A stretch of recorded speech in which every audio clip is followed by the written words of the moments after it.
Y hemos seguido una fórmula por mucho tiempo. Aquí la van a poner en la pantalla. Orar, leer la Biblia, involucrarte en la iglesia. Eso te da un crecimiento espiritual. Sin embargo, hay personas que después de un tiempo me dicen: Luis, he seguido la fórmula que me enseñaron y la fórmula no funciona. Ahora, en lo personal creo, enseño, practico lo que la Biblia enseña en cuanto a la oración, el estudio bíblico e involucrarte en la iglesia, pues soy pastor.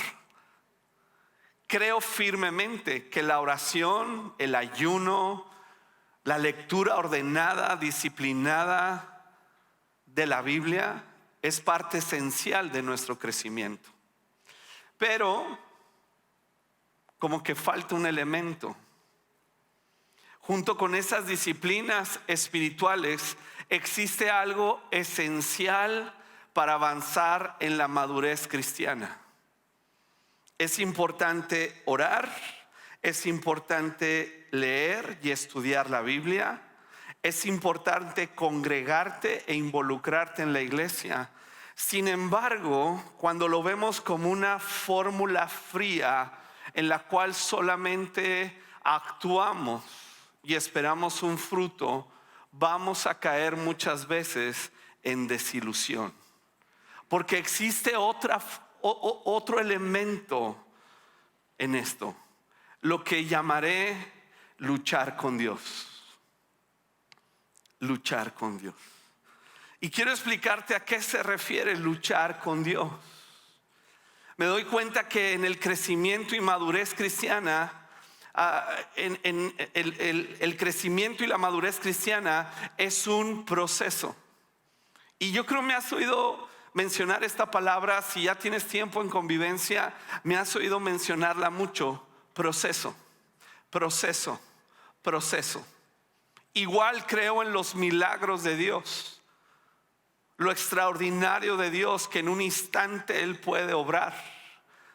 Pero eso no nos evita los procesos. El proceso no anula el milagro y el milagro no anula el proceso. Por eso el Señor le decía a las personas que perdonaba y sanaba: vete y no peques más. Vas a entrar en un proceso de vida. Desde una perspectiva humana, y me doy cuenta que este proceso no es una fórmula. Este proceso generalmente es desordenado, no controlado. Y a los que nos gusta controlar todo, esto nos pone muy nerviosos. Porque me dicen: tú dame una fórmula y tú dime qué hacer. 1, 2 y 3, y lo controlo y lo hago, y hago mi oración de la mañana y mi oración de la tarde y mi oración de la noche, y leo mi versículo y me congrego y ya espero un resultado. Y eso así fríamente no funciona, porque estamos hablando de un proceso con Dios, de una relación íntima, no de una religión fría, sistemática, que nosotros controlamos. Desde una perspectiva humana, frecuentemente nos topamos con sentimientos hacia Dios de confusión, de dolor, ira, de desilusión, de tristeza, de duda.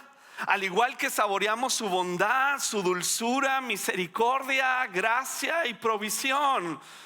Todo esto está en una tensión normal, natural de una relación con Dios. Pero ¿qué hacemos generalmente cuando estamos en medio de estos procesos? Abandonamos el proceso porque decimos: no funcionó la fórmula. Hay gente que me dice: es que yo hice todo lo que tú me dijiste y no funcionó. ¿Qué faltó? Faltó que lucharas con Dios. Porque cuando consultamos a personas en la Biblia como David, como Jeremías, como Job, como Habacuc, hombres fieles a Dios que atravesaron valles oscuros de dudas, de sufrimiento y de batallas, nos damos cuenta que su fe no era genuina, que su fe no era que su fe no era ingenua, que su fe no era ingenua o infantil, sino más bien el resultado de luchar con Dios. Como el Salmo 13, donde David expresa: Señor, ¿hasta cuándo te olvidarás de mí? ¿Será para siempre? ¿Ves tensión en esta relación de David con Dios? Y no has querido tú levantar la misma oración y te sientes como que hasta mal. Ahora lo hacemos en una actitud, sí, de reverencia y de respeto, pero de una gran angustia en el corazón.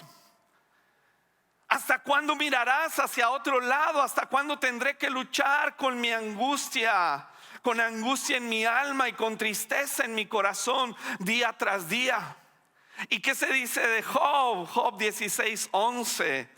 Fíjate cómo Job estaba luchando con Dios. Para mí, más que expresar que Dios entregó a Job a una situación de catástrofe, Job está luchando con Dios. Job quiere comprender, entender lo que está sucediendo, pero él dice: Dios me ha entregado a los pecadores y me ha arrojado en manos de los malvados.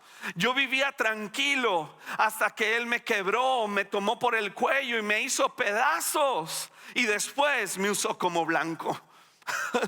Wow, realmente Job está amargado con Dios, pero seguía luchando con Dios. Habacuc pregunta: ¿hasta cuándo debo pedir ayuda, Señor, y tú no escuchas? Hay violencia por todas partes, clamo, pero tú no vienes a salvar. Y el tremendo Jeremías, el profeta llorón: Señor, ¿sí sabías que le decían el profeta llorón, verdad? Lloraba el pobrecito. Él escribe Lamentaciones. Jeremías y Lamentaciones son de él. Pero dice, fíjate cómo dice: Señor, me engañaste. Me engañaste y me dejé engañar. Wow. Eres más fuerte que yo y me dominaste. Ahora soy objeto de burla todos los días. Todos se ríen de mí. Cuando hablo me brotan las palabras, grito, violencia, destrucción. Así que estos mensajes del Señor se han convertido en objeto de burla. Sin embargo, versículo 9, si digo que nunca mencionaré al Señor, o que nunca más hablaré en su nombre, su palabra arde en mi corazón como fuego en mis huesos. Estoy agotado tratando de contenerla, no puedo hacerlo. ¿Qué es la diferencia de estos hombres que pasaron por valles de aflicción, por situaciones tremendas? Lucharon con Dios. ¿Qué significa luchar con Dios? Significa que no renunciamos a Dios. Que no renunciamos a Dios, que sí oramos, que sí leemos la Biblia y esperamos que transforme nuestra forma de pensar, que sí nos congregamos, involucramos en la iglesia, pero aún así vamos a pasar por un proceso donde Dios nos está sanando y liberando, pero aún en ese proceso luchamos con Dios. No me voy a soltar de ti, no te voy a dejar, a pesar de mi angustia, a pesar de la dificultad, yo sigo presente delante de ti, porque tú eres bueno y para siempre es tu misericordia. Estos hombres lucharon. ¿Te das cuenta? Que a pesar de que expresaron sus dudas, sus temores, sus inconformidades, cosas que no entendían, hay cosas que no vamos a entender, mis queridos amigos, que no vas a comprender nunca. Ni yo, ni hay una explicación para cada situación de la vida y cada dolor por el que atravesamos. Pero el propósito de Dios es que luchemos con Él, que nos aferremos a Él, que aunque vengan tormentas y dificultades, estemos parados sobre la roca. Y sí te va a pegar la tormenta, y sí te va a pegar la dificultad, pero estás agarrado de Dios. Por eso David expresaba: con mi Dios asaltaré los muros, con mi Dios ejércitos derribaré, con mi Dios, porque fuera de Él no puedo hacerlo. Luchar con Dios significa que no renunciamos a Él. En lugar de alejarnos a Él, acudimos a Él una y otra vez. expresamos dolor, frustración, nos esforzamos por permanecer en Él, escuchar su voz, rehusamos a dejar de pelear hasta que Él responda, sabiendo que Él responderá, tal vez como yo no lo espero, pero Él responderá.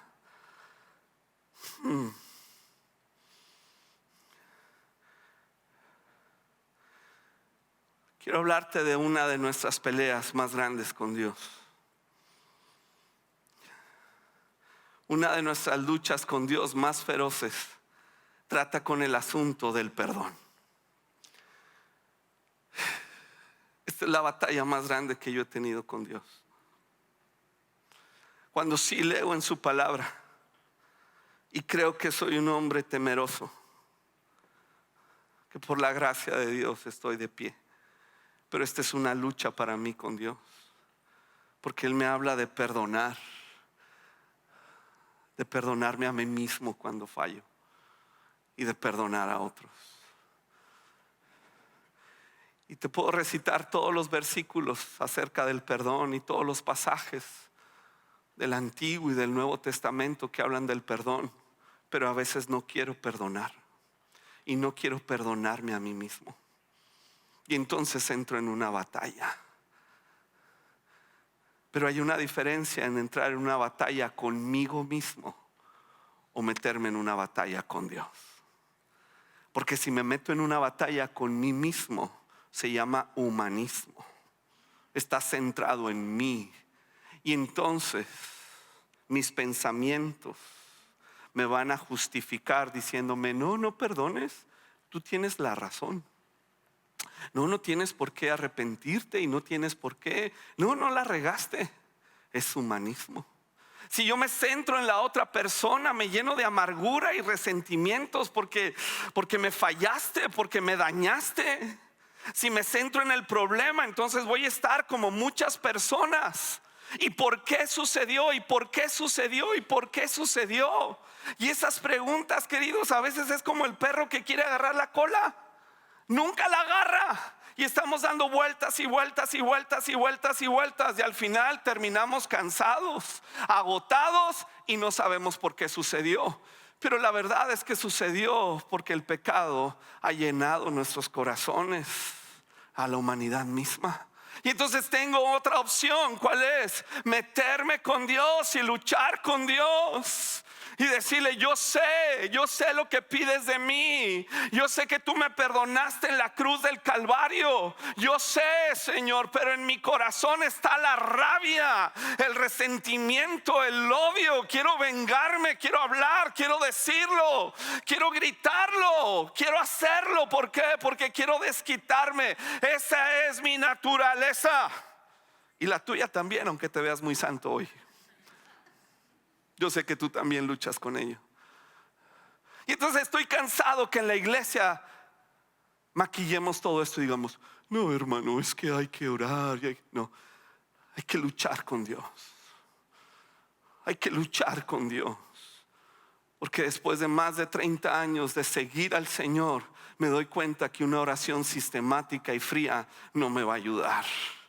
Pero cuando entro en su presencia, cuando voy como este Jeremías: me engañaste, Dios.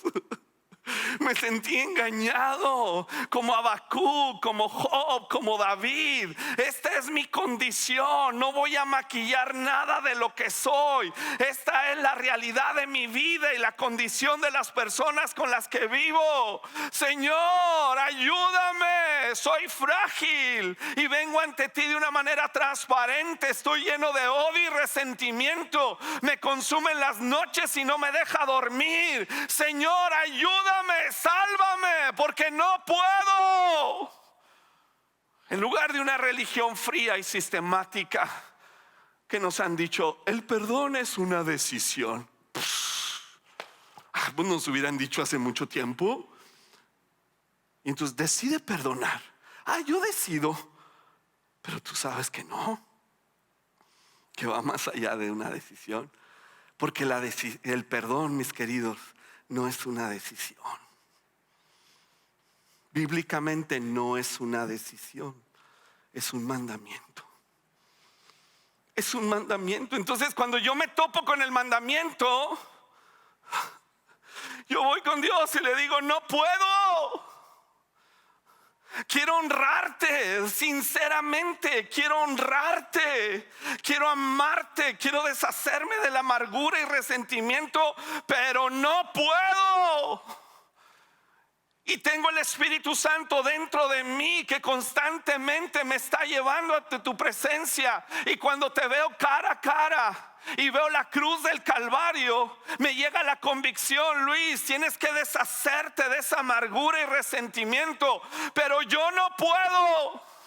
Y vuelvo y lucho, y vuelvo y lucho, y vuelvo y lucho, y vuelvo y lucho, y vuelvo y lucho. ¿Hasta cuándo? Hasta que Él gane.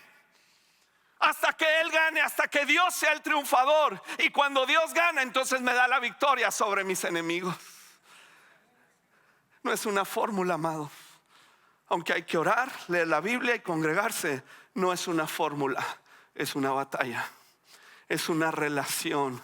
Es algo vivo, es algo divino, es algo que te seduce, es algo que te entristece, es algo que te alegra, es algo que te hace llorar de alegría y llorar de tristeza. Son dinámicas de vida, pero la religión fría y sistemática, los sistemas que hemos empleado para decir cómo Dios sana y libera, nos han llevado a ser como robots. Entonces perdona. Y sabes que he renunciado hoy a dar una plática donde cierra tus ojos, decide perdonar, porque es muy ofensivo para los que lleguen a estar ahí, aquí, o escuchar este mensaje en video, que han sido abusados, que yo les diga: decide perdonar.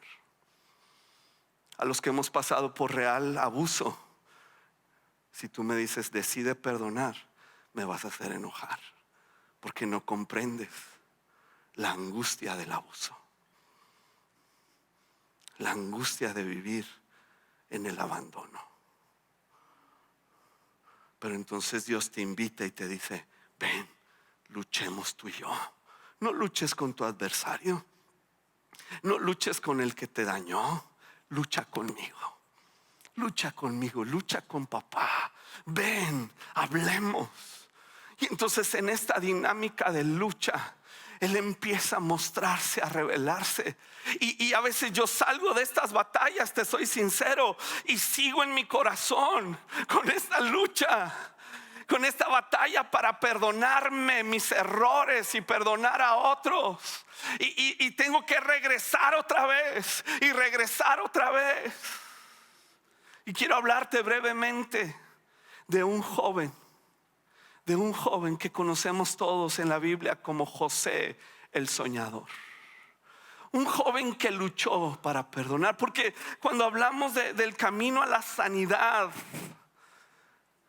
nos enfrentamos ya con el punto de perdonarnos a nosotros mismos y de perdonar a los que abusaron de nosotros. Y entonces el ejemplo de José me encanta. ¿Por qué? Porque José era este joven alegre que creció en una familia, pues ya sabes, de muchos hijos, y era de los menores.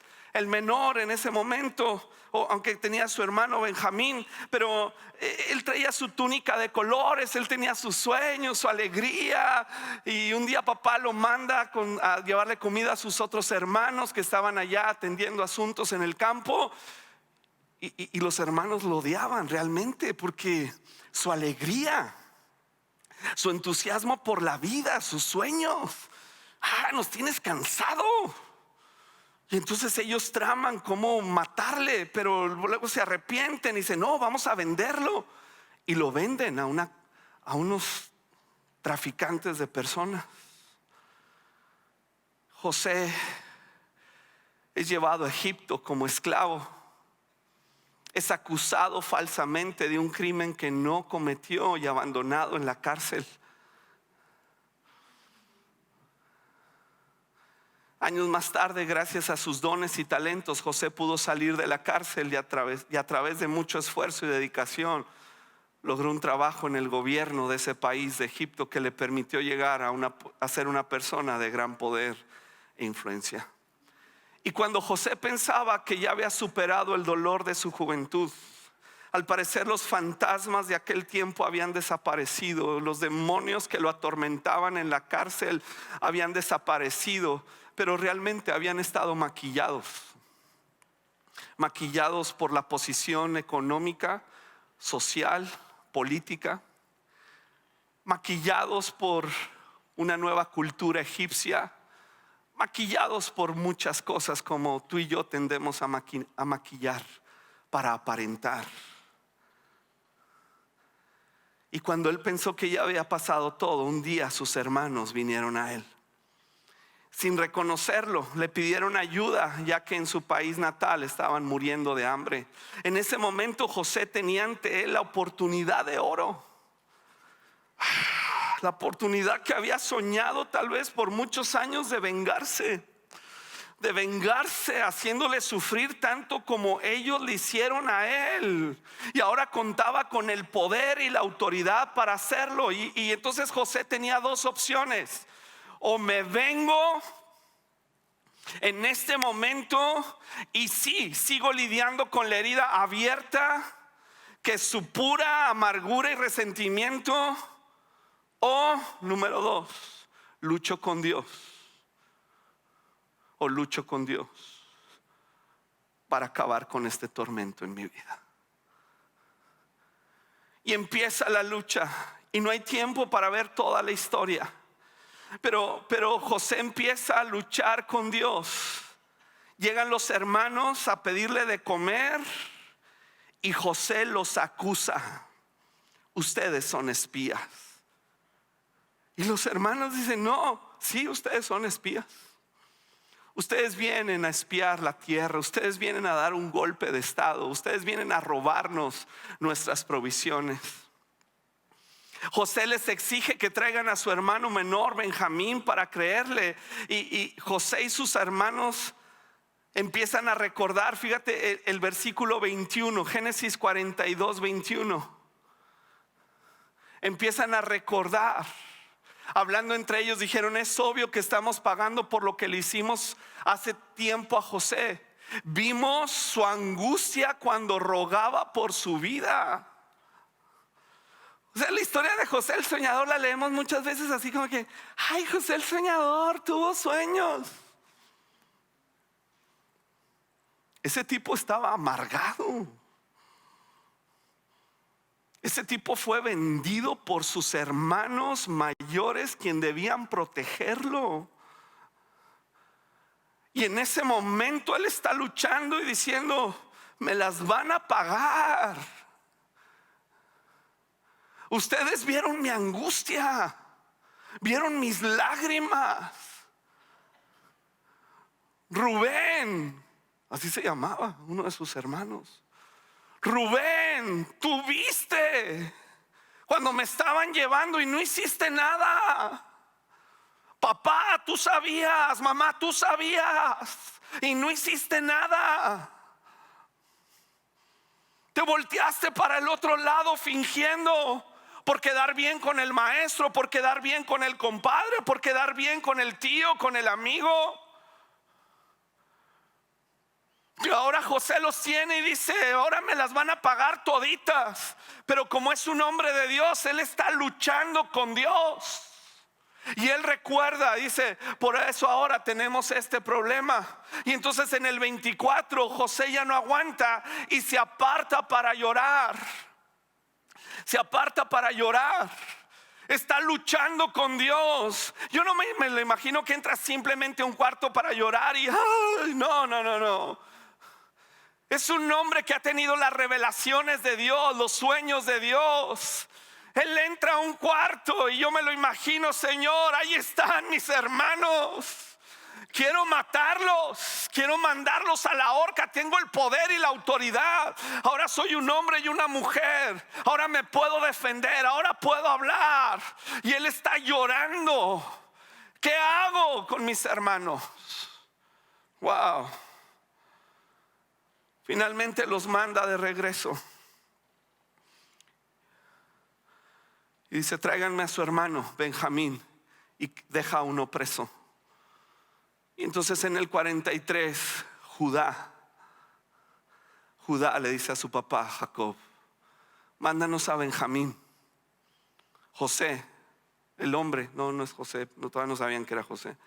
Dice, el hombre de Egipto, dice que llevemos a Benjamín para ver si es cierto todo lo que le dijimos y comprobar que no somos espías. Dice, mándanos a Benjamín, lo quiere ver. Y Judá garantiza a su padre, es una figura de Cristo con el Padre. Judá, Jesús viene de la tribu de Judá. Entonces Judá, dice el 42:9, perdón, el 43:8, Judá garantiza a Jacob con su vida la seguridad de Benjamín. Empiezas a ver el destello de la gloria, de la gracia de Jesús garantizando nuestra libertad y nuestra sanidad. Y entonces regresan con Benjamín.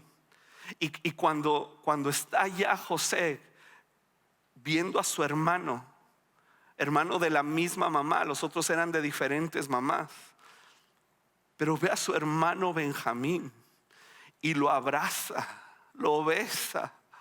Wow, imagínate, lo habían apartado de su hermano por tanto tiempo. Y dice el versículo 30 que José pierde el control de sus emociones cuando ve a Benjamín. Este hombre de sueños pierde el control. Y de nuevo, él está luchando. Alcanzas a ver su lucha. Él no sabe qué hacer.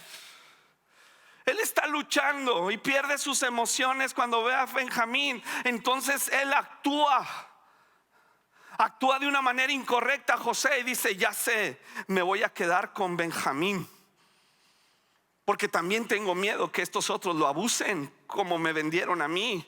Y entonces, ¿qué voy a hacer? Voy a acusar a Benjamín de que me robó la copa, una copa de oro especial que yo tengo, que le salió ahí con un cuento que a través de la copa él adivinaba el futuro. Ese no era cierto. Él recibía los mensajes de Dios. Y pone la copa, manda poner la copa en las pertenencias de Benjamín. Y entonces descubren a Benjamín con la copa. Y él dice, me voy a quedar con Benjamín. Son unos ladrones mentirosos. Y Judá le dice, por favor no lo hagas. Yo le dije a papá que respondía con la vida, que Benjamín iba a regresar. Papá lo está esperando y ya perdió a otro hijo. Y no regresamos con uno. Y ahora que dejes a Benjamín, pues váyanse todos, pero me dejan a Benjamín. Él estaba usando su fuerza, su poder, como usamos muchas veces nosotros cuando tenemos el control de la situación y nos levantamos poderosos y exigimos. Pero él de nuevo vuelve a perder el control. Y ya, para no hacer la historia tan larga, llega el momento donde finalmente se quebranta. Y dice José a todo su séquito, todos los que estaban ahí, sáquense, váyanse, salgan del lugar. Y se quedan los hermanos y él empieza a llorar, está conmovido, afligido. Y en ese momento de su batalla con Dios, Dios le gana la batalla. Dios le gana la batalla y transforma su corazón. Y él les dice, soy José, al que ustedes vendieron, soy José. Pero no se preocupen, no tengan miedo, no les voy a hacer nada. Dios aprovechó esta oportunidad para salvarnos, porque ahora van a tener comida. Yo soy José, lo expresa con lágrimas y dice que los abraza, y abraza a Benjamín y lo besa, pero luego agarra a todos los demás y los empieza a besar y a abrazar. Soy José, vayan por papá, tráiganlo a la casa, díganle que aquí va a estar seguro, díganle que estoy vivo, que estoy casado, que tengo hijos, díganle que todo eso está muy bien. Porque cuando gana Dios la batalla, entonces empieza a haber paz, empieza a haber gozo, empieza a haber restauración, empieza a haber vida en las familias. Cuando peleamos unos con los otros, cuando nos levantamos diciendo, es que tú tuviste la culpa, es que tú me engañaste, no, es que tú no hiciste lo que debías. Cuando peleamos entre nosotros, no, va a haber un fruto terrible. Hay división, hay divorcio, hay abandono, hay tristeza, se desgarra la familia, nos comemos, nos devoramos. Pero cuando luchamos con Dios, tú sabes que Dios siempre va a ganar. La única manera que Él no gane es que tú y yo abandonemos la pelea. Si tú y yo abandonamos la pelea, no hay pelea, no hay batalla, no hay lucha. Y entonces vemos a este Job de las escrituras, que hacemos tanto énfasis en su dolor, y me angustia que los cristianos han abrazado el dolor de Job, pero no es lo que Dios quiere transmitir a través de Job. Hay cristianos que usan hasta el versículo de Job: aunque él me matare. No te va a matar, hombre. Lo que quiere es que vengas y luches con Él y te entregues a Él y dejes tus angustias, tus temores, tus pecados, que dejes ahí tu odio, tu resentimiento, tu dolor, que dejes tu soberbia y altivez, la rigidez de una religión vacía que no ha producido los frutos que traiga restauración en el matrimonio, en la familia, en la sociedad misma.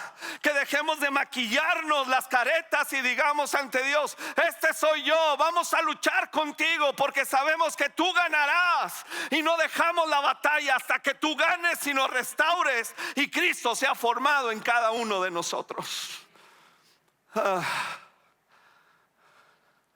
Tenemos que ir terminando. ¿Cuál es tu historia? ¿Qué historia, verdad? ¿Qué Netflix ni qué Netflix?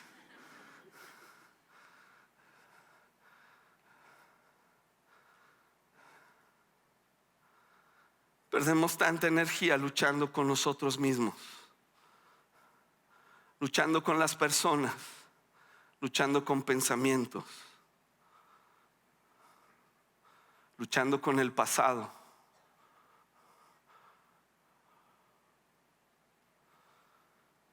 Luchemos con Dios. Y quiero terminar. Si me ayuda el piano primero, por favor, y luego se sube toda la banda. Quiero terminar recordándote que Jesús, veme, Jesús, el Hijo de Dios, luchó con Dios.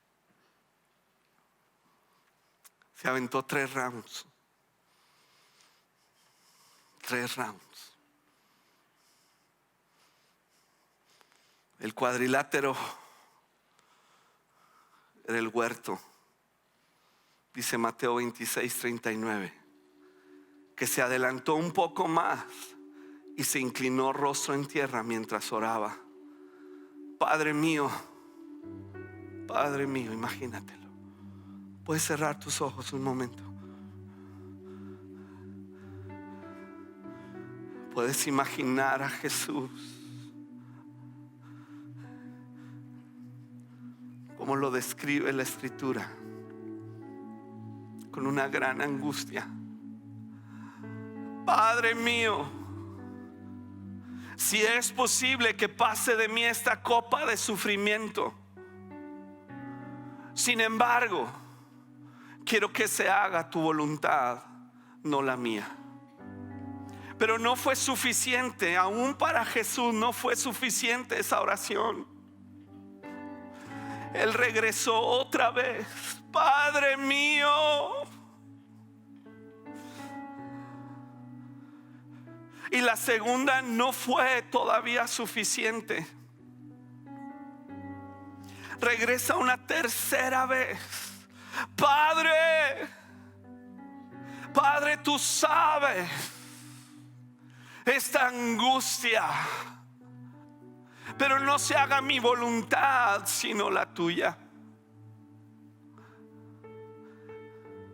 Esta angustia por la que pasamos cuando hablamos del perdón no es una decisión, es una gracia que se nos otorga de parte de Dios cuando luchamos con Él y Él gana.